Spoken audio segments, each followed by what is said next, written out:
nos souhaits de bienvenue à chacun d'entre vous, en particulier, à vous qui êtes présents ici et à ceux qui nous suivent également par Internet.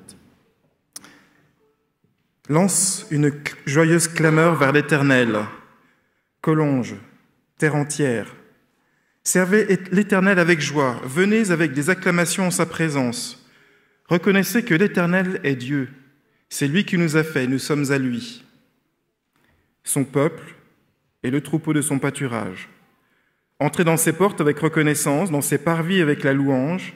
Célébrez-le, bénissez son nom, car l'Éternel est bon, sa bienveillance dure toujours et sa fidélité de génération en génération. Amen. Ce matin, nous allons accueillir nos amis Yves, qui ne parlent pas forcément français. Alors, bienvenue. La louange sera du coup mélangée, français et anglais. Et puis, si vous ne connaissez pas les paroles, juste appréciez la musique.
Oui, après toi.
Tous ensemble, nous sommes réunis vers ce Dieu qui nous donne la force de vivre, ce Dieu qui donne du sens à nos vies, qui prend nos craintes, qui les jette au loin. Et tels que nous sommes, nous pouvons être sûrs que nous serons accueillis. Et c'est pour ça que nous sommes venus louer, chanter, adorer ce Dieu qui fait tant de bien dans nos vies. Et tous ensemble, nous allons chanter ses œuvres. Chante au Seigneur, cri de joie, terre entière. Oui, à Dieu soit la gloire, la puissance et l'honneur.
Tu m'as choisi, je t'ai reçu, tu m'as aimé, je t'ai aimé, tu m'as donné, j'ai accepté ta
Je vous invite à prendre la position qui vous conviendra pour ce moment de prière que nous voulons avoir maintenant.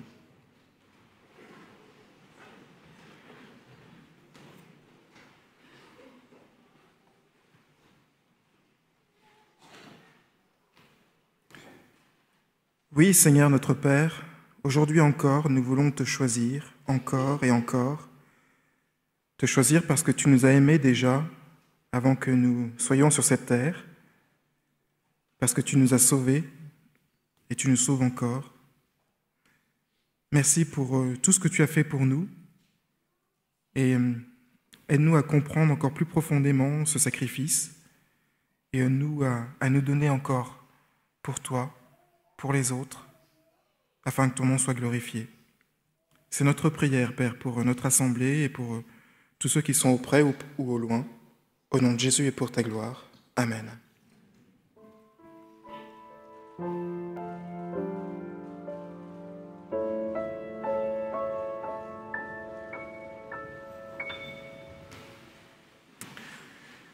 C'est maintenant le moment tant attendu pour les plus petits d'entre nous, le moment de l'histoire pour les enfants. Et aujourd'hui, c'est Petra Sizniarova qui va nous raconter cette histoire.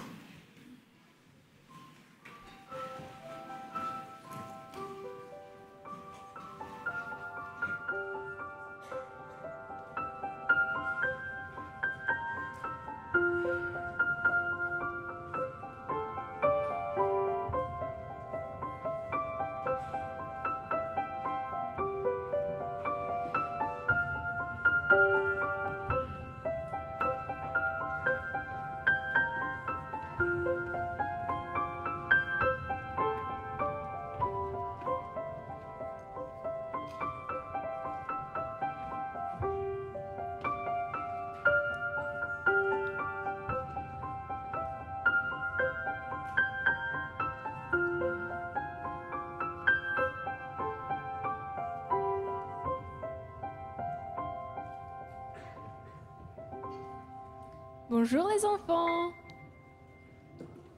Vous êtes tous bien installés?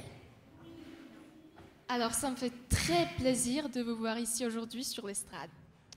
Et l'histoire que je vais vous raconter aujourd'hui, c'est une histoire vraie, qui s'est vraiment passée. Et cette histoire, elle parle d'une petite fille de 6 ans. C'est une fille normale comme vous. Elle va à l'école tous les jours, elle apprend à lire, à écrire, à compter.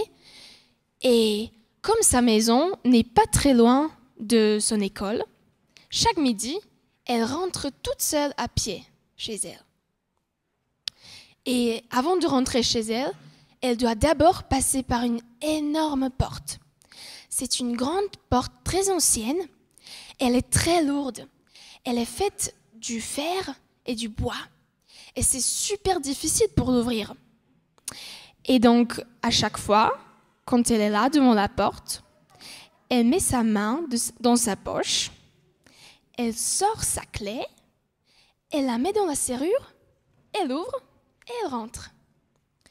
Mais aujourd'hui, ce jour-là, elle se retrouve devant cette immense porte. Elle met sa main dans sa poche et elle trouve rien. Alors elle prend son cartable, elle fouille partout, elle cherche dans toutes les poches, mais elle ne trouve pas sa clé. Elle ne trouve pas sa clé et elle se rend compte qu'elle a dû l'oublier. Alors elle se met à sonner, elle sonne, mais personne ne l'entend. Alors elle se dit, je vais frapper sur la porte. Peut-être que quelqu'un va m'entendre. Alors elle frappe sur la lourde grande porte, mais personne ne l'entend. Alors elle frappe encore et encore. Une deuxième fois, une troisième fois, elle essaye de toutes ses forces, mais personne ne vient pour lui ouvrir. Elle commence à avoir peur. Elle se dit, mais tous mes camarades de classe, ils doivent déjà être rentrés à la maison. Ils doivent déjà être en train de manger avec ses parents, de rigoler, de discuter. Et moi, je suis là toute seule et j'arrive pas à ouvrir la porte. Elle se demande, mais pourquoi est-ce qu'on ne m'entend pas ? Peut-être que maman, elle est en train de passer l'aspirateur. Ou peut-être que mon petit frère et ma petite sœur sont en train de pleurer. Parce qu'aujourd'hui, c'est vendredi et maman, elle prépare toute la maison pour le sabbat. Mais je suis perdue, je ne peux pas rentrer chez moi. Alors elle se met à pleurer, elle est toute désespérée. Ça lui paraît comme si c'était des heures et des heures. Elle se met à genoux devant cette grande, énorme porte. Elle commence à prier. Seigneur Jésus, tu vois que je suis toute seule, je suis perdue. S'il te plaît, aide-moi. Envoie quelqu'un, s'il te plaît. Si seulement je pouvais appeler mes parents, mais je n'ai pas de portable. Seigneur, aide-moi. Tout à coup, elle sent une main sur son épaule. Elle lève sa tête, elle s'essuie les larmes pour pouvoir voir. Elle voit une fille inconnue qu'elle n'a jamais vue auparavant. Elle la regarde et cette fille inconnue lui dit « Hé, qu'est-ce qui se passe ? Pourquoi tu pleures ? J'ai perdu ma clé, je ne peux pas rentrer chez moi. Et si seulement j'avais un portable pour appeler mes parents, mais je suis perdue. » Et cette fille inconnue, qui était sûrement envoyée de Dieu, lui dit « Mais viens chez moi, je vais te prêter le portable de mes parents, tu vas appeler et tout va bien se passer. J'habite juste ici tout près. » Alors elle se met en route, elle marche, elle arrive dans la maison et tout se passe super bien. Les parents sont très gentils, ils lui prêtent le portable et elle appelle sa maman. Et sa maman lui dit « Oh ma chérie, j'avais tellement peur, je me demandais où tu étais. Bien sûr que je vais t'ouvrir tout de suite. » Et donc, grâce à cette fille qui avait ouvert son cœur et avait aidé à cette petite fille qui pleurait, elle a pu rentrer chez elle. Et donc, cette histoire vraie, elle nous apprend plusieurs choses. La première chose, c'est que lorsque, dans la vie, on se trouve devant une immense porte, un grand obstacle, quelque chose, un problème auquel on n'a pas la clé, eh bien, dans ces situations-là, Dieu, il est là. Il est là à côté de nous, il passe devant nous et il entend nos prières.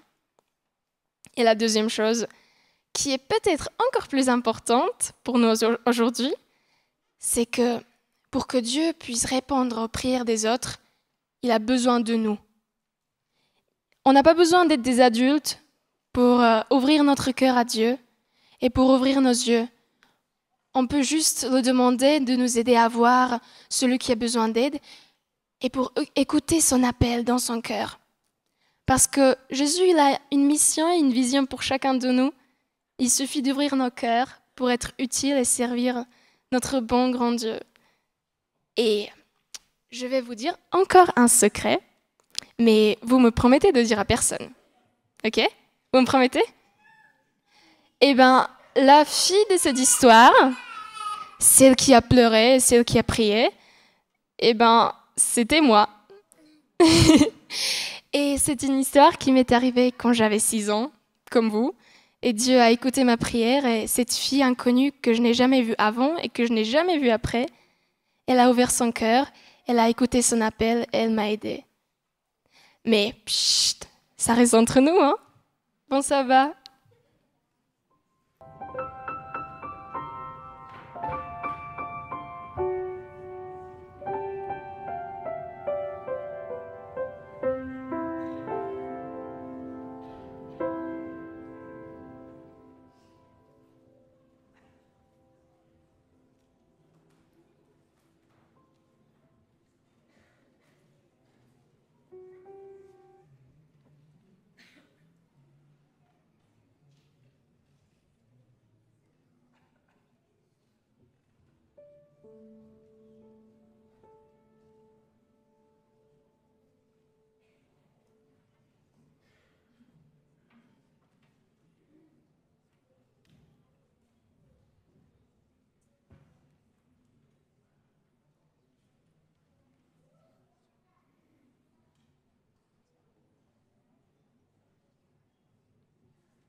Tia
afutu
Je vous invite à écouter attentivement la lecture du texte biblique proposé comme base de réflexion pour ce matin, qui se trouve dans Psaume chapitre 18, les versets 2 à 7. Psaume chapitre 18, les versets 2 à 7.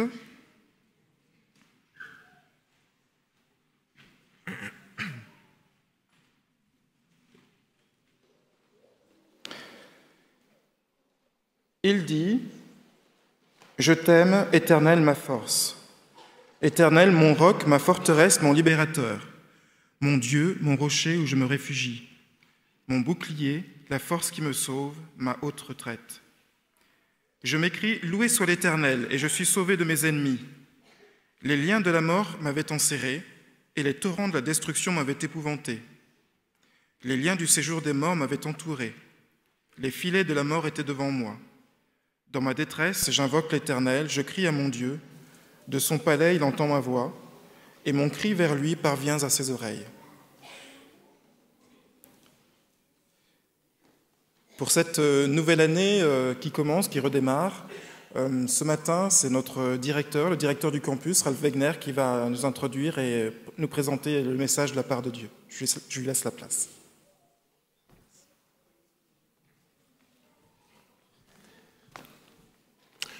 Bonjour chers amis, c'est un plaisir de partager ce sabbat avec vous. Je ne suis malheureusement pas toujours tous les sabbats présents ici avec vous, étant en déplacement, mais c'est d'autant plus important de vous retrouver, de passer un moment d'étude de la parole, de participer aux louanges, qui en tout cas à moi me font énormément de bien. J'espère que c'est aussi le cas pour vous. Et de réfléchir sur la parole que Dieu nous a offerte. Je vais passer devant toi. Voilà le slogan pour cette nouvelle année académique. Je vais passer devant toi. Un texte tiré de la Bible. Voilà notre thème spirituel pour cette année universitaire 2014 et 2015. Avez-vous déjà essayé de passer devant quelqu'un ? C'est toujours facile de passer. Il y a certains spécialistes, je le sais bien. Ils savent se faufiler et en général, c'est par les côtés qu'on avance le mieux, pas par le milieu. Rentrant il y a quelques jours d'un déplacement en avion, je me trouvais presque avec mon épouse vers la fin de l'avion.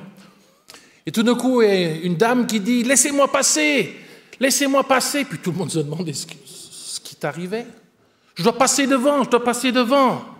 Personne ne faisait la place parce que tout le monde voulait être le premier à sortir de l'avion. Vous savez, ces avions où tout le monde se lève, quand il y a 200 personnes, et vous devez attendre encore un quart d'heure, 20 minutes, jusqu'à ce que les derniers puissent finalement se mettre en route.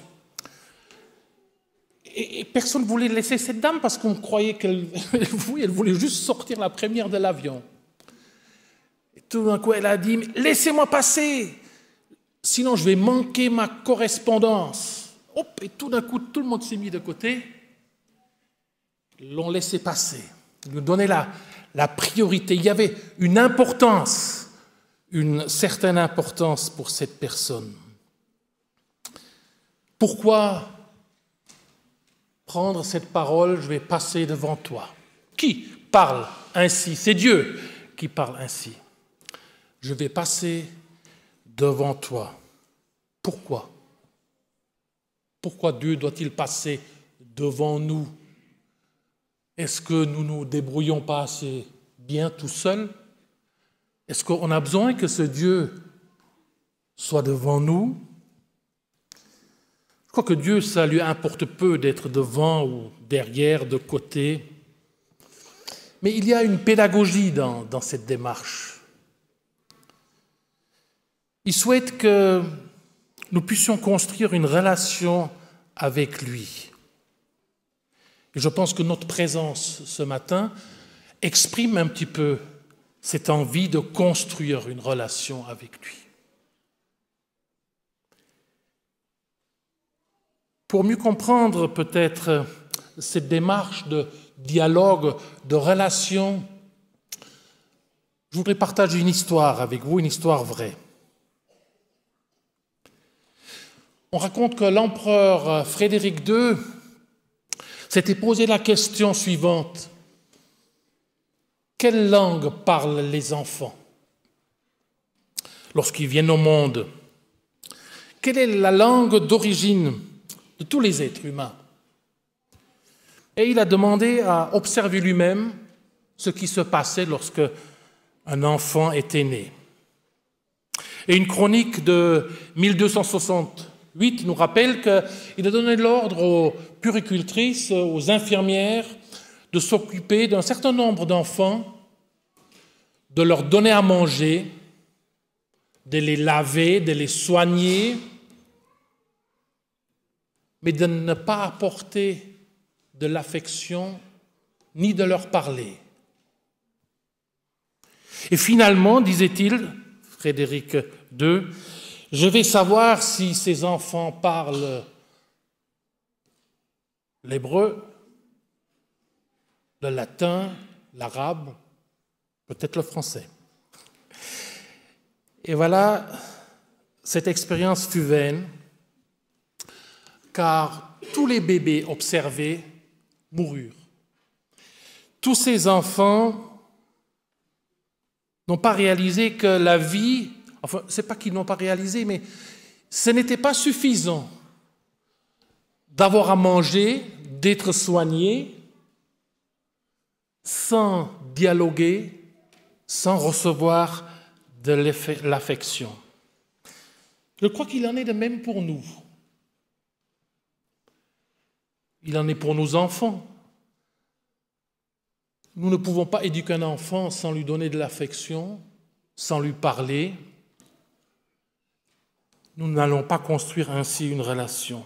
Et c'est ce que Dieu souhaite. Lorsqu'il dit « Je vais passer devant toi », c'est pour que tu puisses savoir que je veux dialoguer avec toi, je vais m'entretenir avec toi. Tu peux m'appeler, tu peux m'interpeller. Et celui qui nous dit cela, c'est le Créateur du monde, le Dieu du ciel, ce Dieu vivant au-dessus de tous les dieux existants. Et parfois, on me dit, mais comment parler avec lui? De toute façon, il est si loin. C'est vrai, on a plus de facilité de s'identifier à Jésus, puisqu'il a été sur cette terre, mais en même temps, Dieu, son Père, est celui qui a cette importance parce qu'il donne non seulement la vie, mais il donne l'amour, il donne la vie à chacun d'entre nous. C'est pour cela que le verbe « appeler » ou ce que j'avais mis dans le titre « un appel », un petit jeu de mots pour montrer la difficulté de la langue française, « appel » avec deux L-E, « appelle-le » et « appel » se prononce de la même manière, mais s'écrit différemment.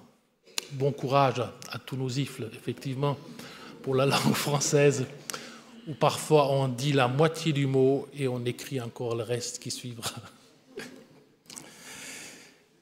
Oui,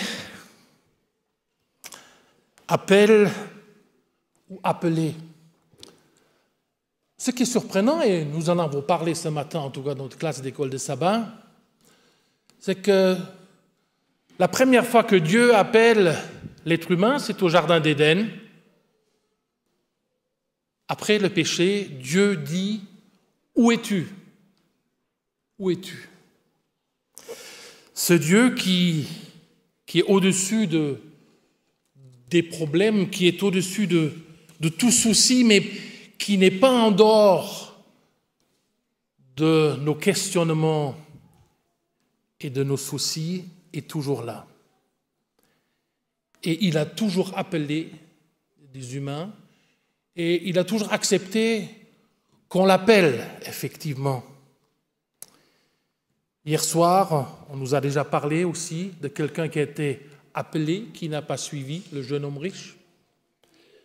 Mais il y a Moïse, il y a Ruth, il y a Isaïe, Jérémie, Matthieu, Marc, Pierre, Paul, Marie et bien tant d'autres. Ils ont tous entendu un appel. Il est vrai, ce verbe « appeler » a son importance. J'appelle un médecin lorsque quelque chose va mal. J'appelle un ami quand je suis triste peut-être et que j'ai besoin de l'aide.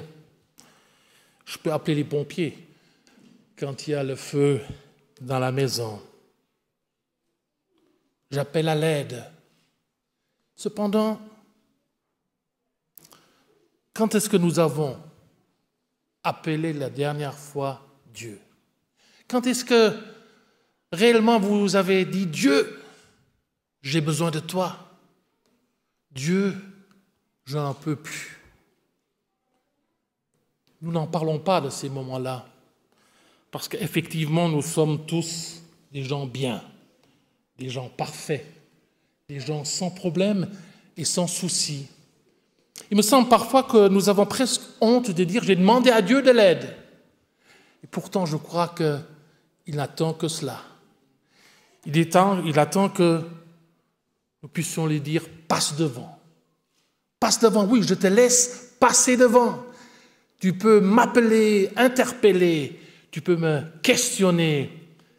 Je suis prêt à construire une relation avec toi.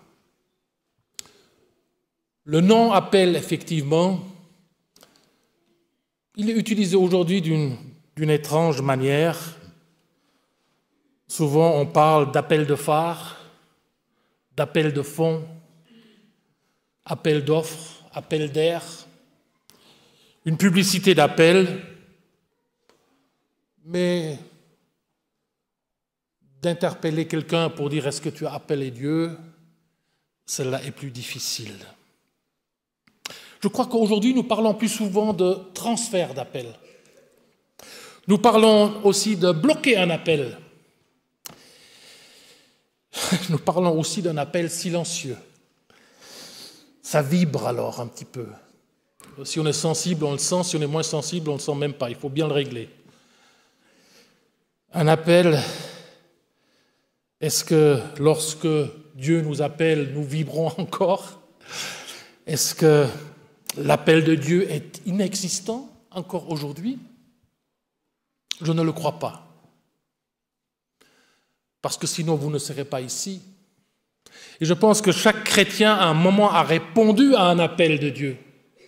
À un moment, il a accepté de dire « Oui, Dieu, je veux te suivre ». Et souvent, le moment du baptême est ce moment où on lui dit « J'ai entendu ton appel, je vais continuer, je vais marcher avec toi ». L'appel existe, mais on est timide parfois, on n'aime pas en parler.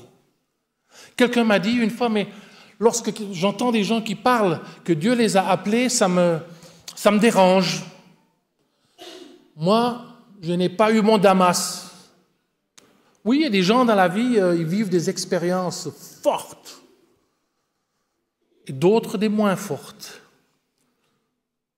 Je crois que Dieu, il sait ce que l'être humain a besoin. Ceux qui ont la tête dure, il faut les appeler d'une manière plus forte. Et d'autres entendent l'appel de Dieu déjà dans quelque chose de très fin et de doux.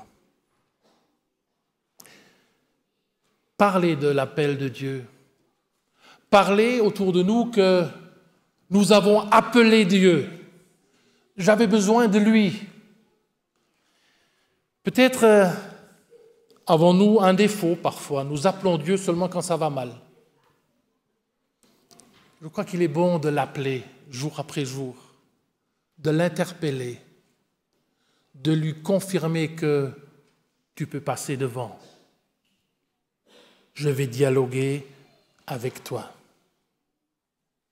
Ce qui me fait le plus de plaisir au début d'une année scolaire, ce sont les étudiants qui, en tout cas en théologie, qui passent dans mon bureau pour l'inscription et qui me parlent de leur appel.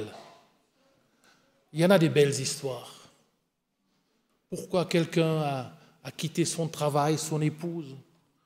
Pourquoi parfois on est venu en famille avec enfants? Pas parce qu'ils avaient envie de venir à Collonges, parce que Dieu les avait appelés, qu'ils avaient entendu cet appel depuis des années.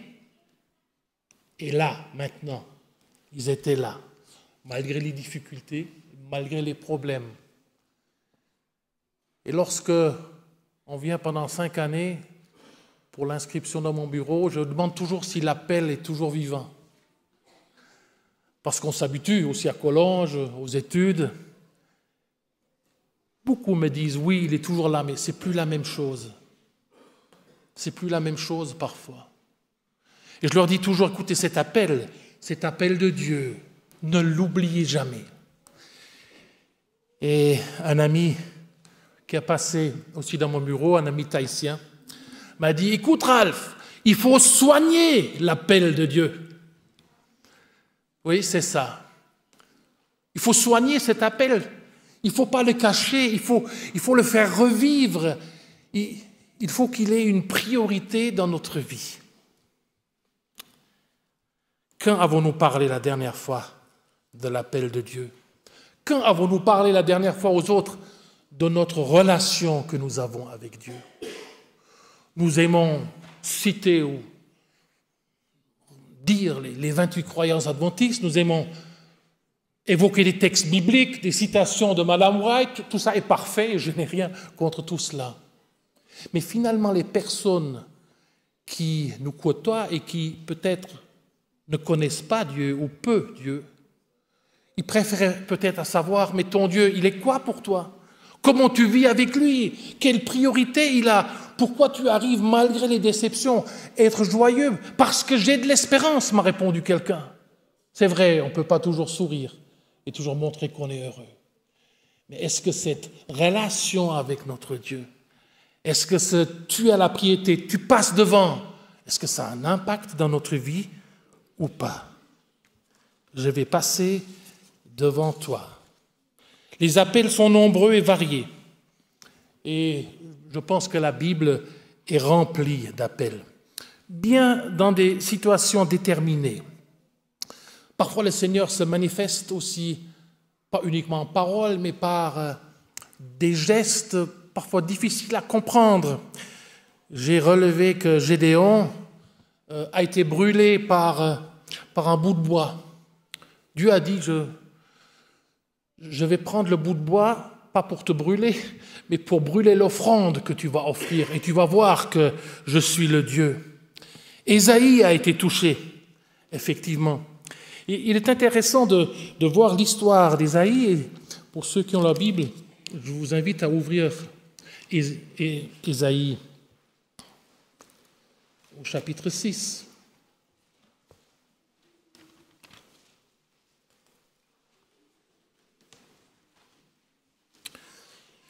Et là, Ésaïe devient prophète du Seigneur.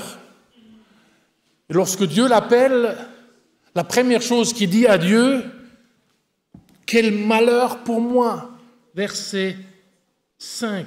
« Je suis perdu, car je suis un homme aux lèvres impures. » Voilà, j'ai un problème. Je suis pécheur. Je ne peux pas, moi, être le prophète de Dieu. Finalement, il est comme vous et moi, un être humain, dans un monde où le péché existe et que nous avons à affronter. Et Dieu, finalement, verset 6, dans ce même chapitre, « Mais l'un des séraphins vola vers moi, tenant à la main une braise qu'il avait prise sur l'autel avec des pincettes. Il toucha ma bouche et dit, « Ceci a touché tes lèvres, ta faute est enlevée, ton péché est expiré. » Image étrange. Je ne sais pas comment serait en tout cas votre ou ma réaction si quelque chose devait se passer aujourd'hui comme ça.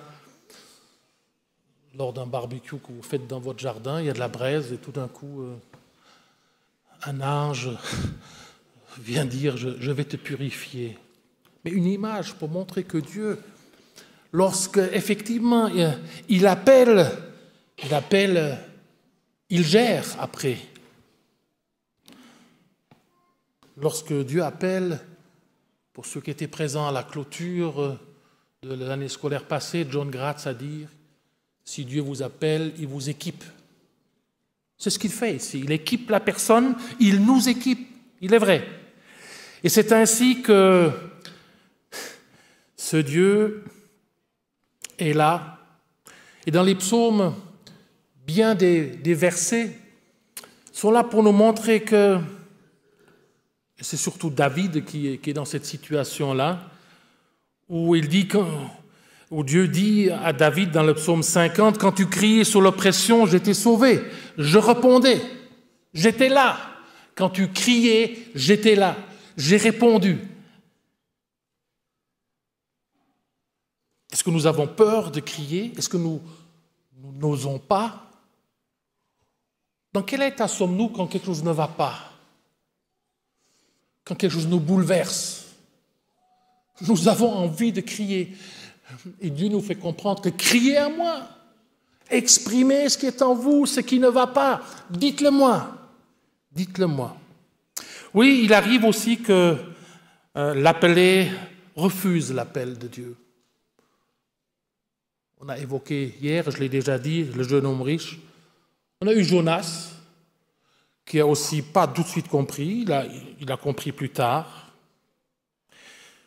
Nous avons aussi Moïse, appelé dans le désert.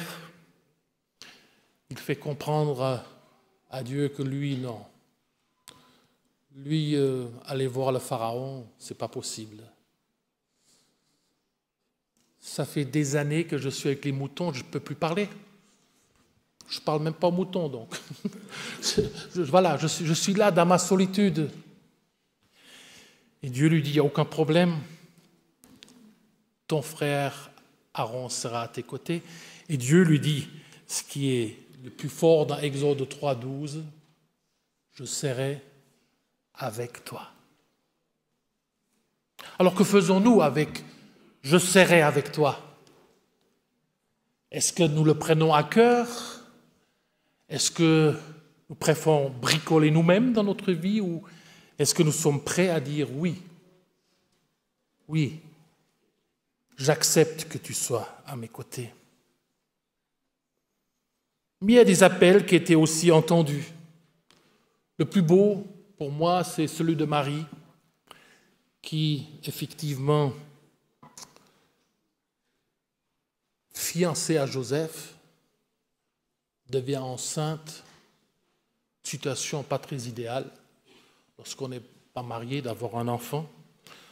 Peut-être moins aujourd'hui, mais en tout cas dans le passé, c'était beaucoup plus difficile. On était rejeté de la société.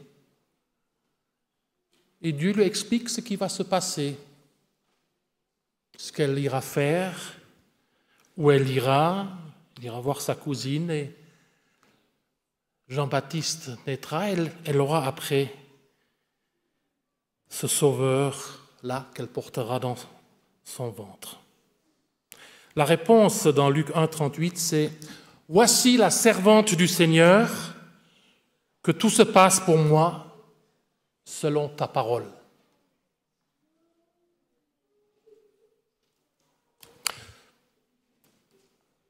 Parfois, lorsqu'il est vrai, les difficultés sont vraiment une montagne, il faut un moment se dire, Dieu, écoute, je ne veux plus, donc prends ces soucis, ou donne-moi des solutions, parce que sinon vous pouvez tomber malade gravement si vous êtes toujours devant des soucis, des problèmes où il n'y a pas de solution. Dieu ne souhaite pas ça pour nous. C'est pour cela qu'il est important que nous puissions l'appeler avant que la montagne soit trop grande, que nous puissions lui dire « Oui, je te laisse passer devant moi. » Dieu lance un appel tous les jours. Il interpelle l'être humain. Est-ce que nous l'entendons encore? Est-ce que nous discernons l'appel de Dieu? Est-ce que nous réfléchissons à l'appel de Dieu? parce que ce serait injuste que Dieu nous appelle juste une fois au moment où nous disons que nous voulons le suivre ou au moment où nous décidons peut-être de le servir. Dieu est un Dieu qui cherche la communication. Oui, tous les appelés ont eu une mission à remplir.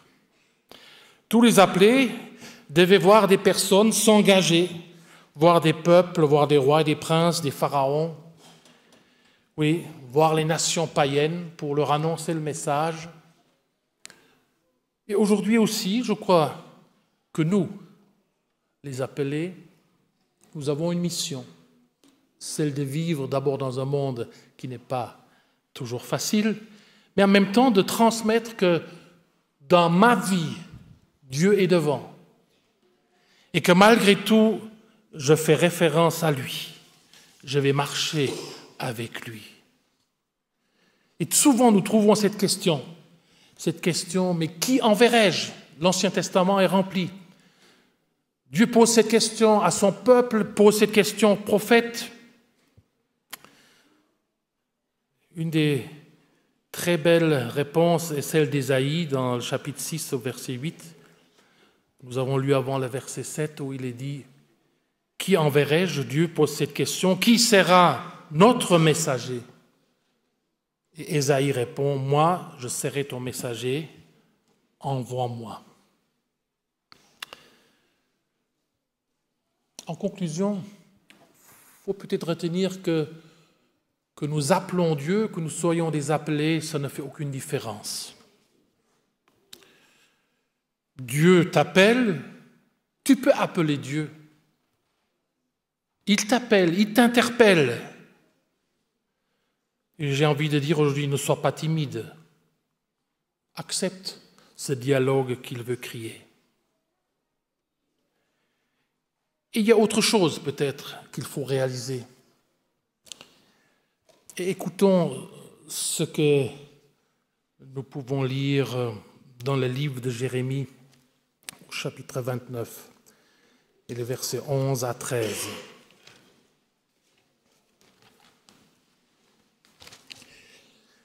Jérémie 29, 11 à 13. Et il est dit, « Oui, moi le Seigneur, je connais les projets que j'ai formés pour vous. Je le déclare, ce ne sont pas des projets de malheur, mais des projets de bonheur. Je veux vous donner un avenir plein d'espérance. » Verset 12, « Vous ferez appel à moi, vous viendrez me prier et je vous écouterai. Vous me chercherez et vous me trouverez. Oui, je le déclare, moi le Seigneur, si vous me cherchez de tout votre cœur, je me laisserai trouver par vous. » Donc, dans la finalité, est-ce que nous devons dire nos préoccupations et nos difficultés et nos joies à Dieu? D'après ce texte, non, puisqu'il connaît tout. Mais je vous ai dit qu'il y a une pédagogie. Ce que Dieu souhaite, c'est que nous, en toute liberté, nous puissions nous engager à communiquer avec lui, à construire une relation. Et c'est ce qu'il souhaite, ce n'est pas que nous fassions le premier pas, que nous, sans être obligés, nous puissions aller vers lui pour construire un dialogue, un partage. En réalité, c'est vrai que Dieu n'a pas besoin de notre appel, il est vrai. Mais ce que Dieu souhaite, c'est que nous construisons un lien avec lui, une amitié. Et c'est à nous de prendre l'initiative de ce dialogue. Cette relation avec Dieu s'explique par une déclaration d'amour. Une déclaration d'amour, oui, c'est comme ça qu'on peut le dire, parce que finalement Dieu est amour.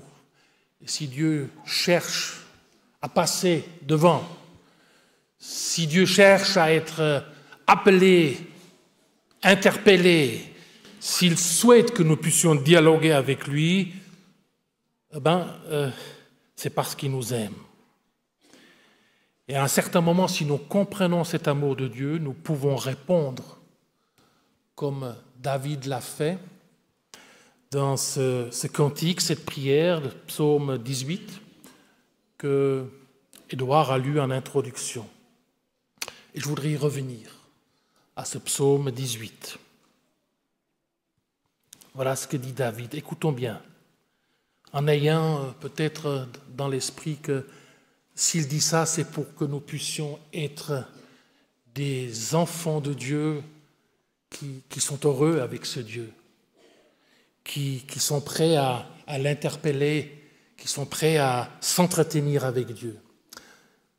Psaume 18. Je t'aime, Seigneur, ma force.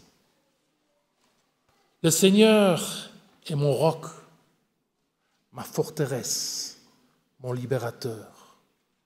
Mon Dieu, mon rocher, en qui je trouve un abri, mon bouclier, celui qui me sauve.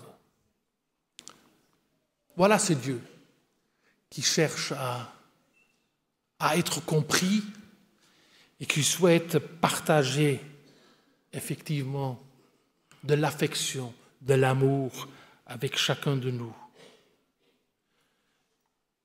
Si nous faisons cette même déclaration, peut-être pouvons-nous retenir cette idée, en tout cas pendant peut-être quelques jours. Je ne veux pas être présomptueux d'en parler de semaines ou de mois, parce que tout passe très vite dans la vie.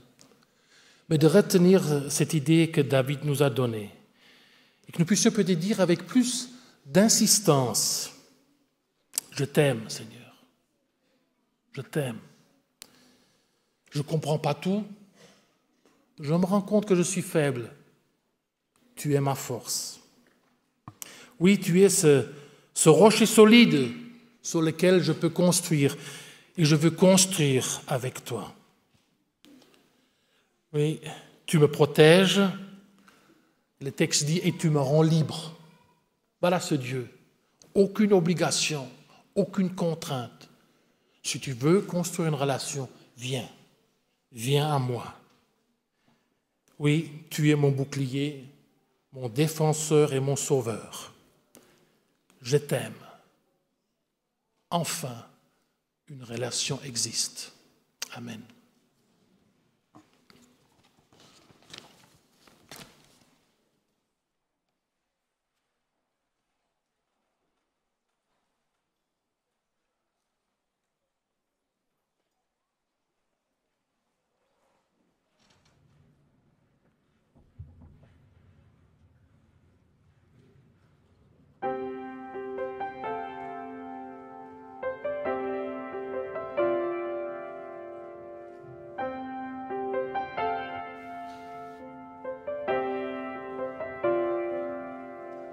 Sonde-moi, ô Dieu,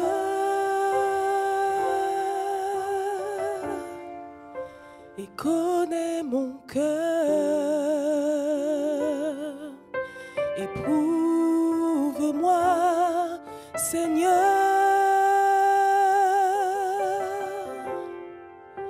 et connais mes pensées.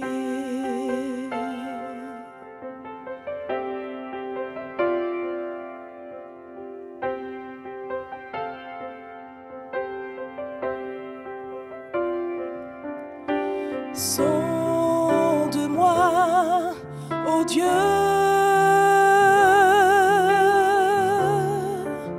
et connais mon cœur. Éprouve-moi, Seigneur,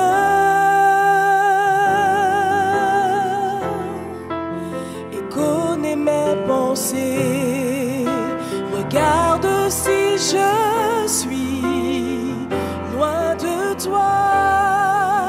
Regarde si je suis sur une mauvaise voie.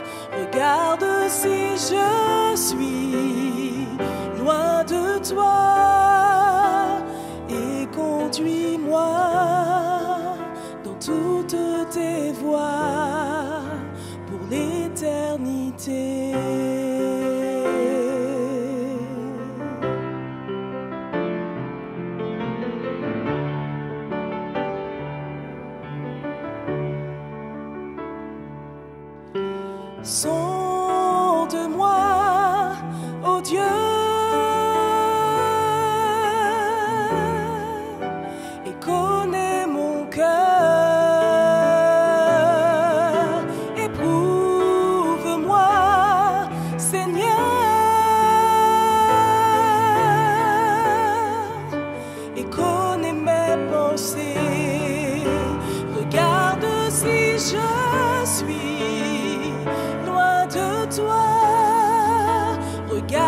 si je suis sur une mauvaise voie. Regarde si je suis loin de toi et conduis-moi, conduis-moi. Regarde si je suis loin de toi. Regarde si je suis sur une mauvaise voie et conduis-moi dans toutes tes voies pour l'éternité.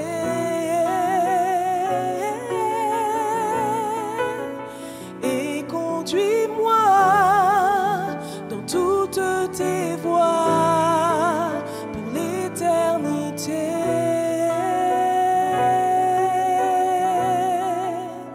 Et conduis-moi dans toutes tes voies pour l'éternité.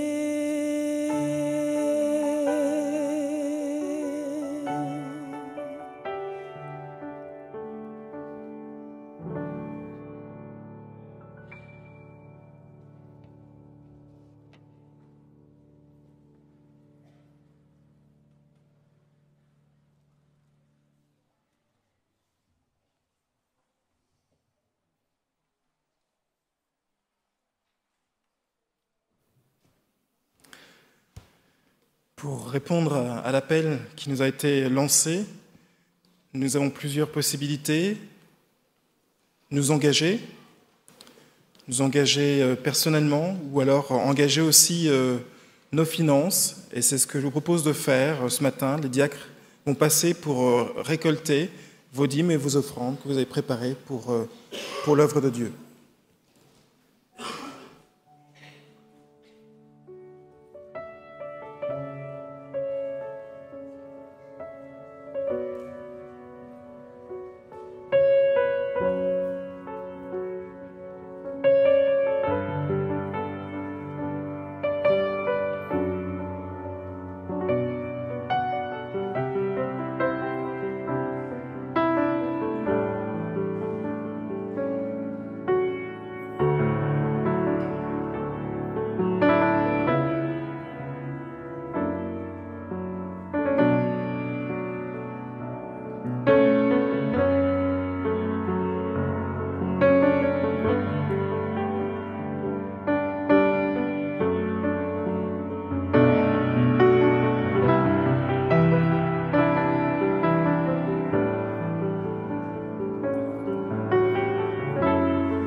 Oui, notre Dieu, bon Père Céleste,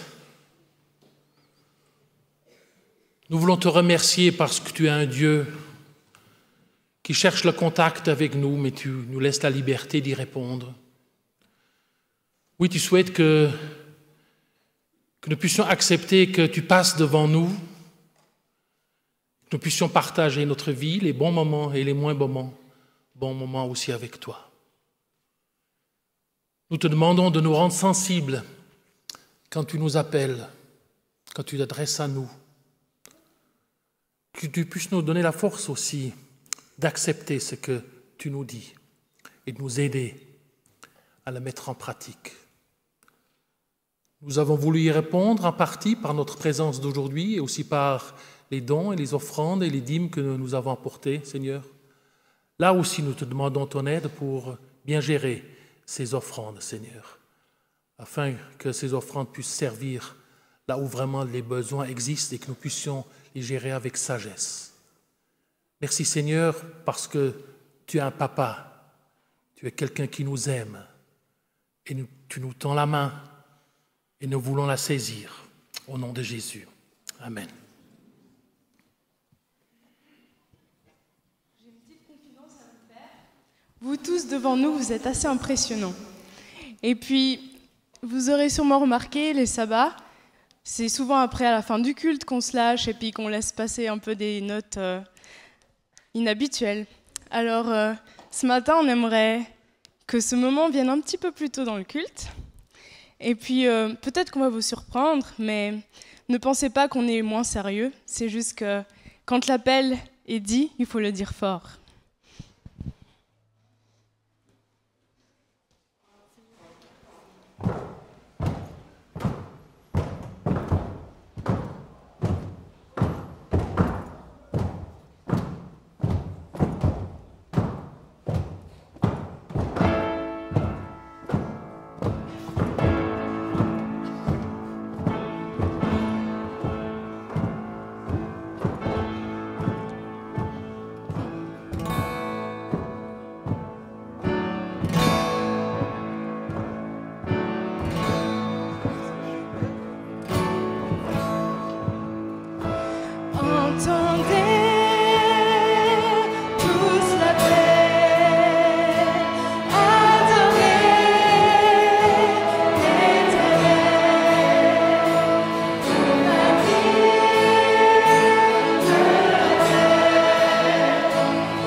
Recevons la bénédiction du Seigneur.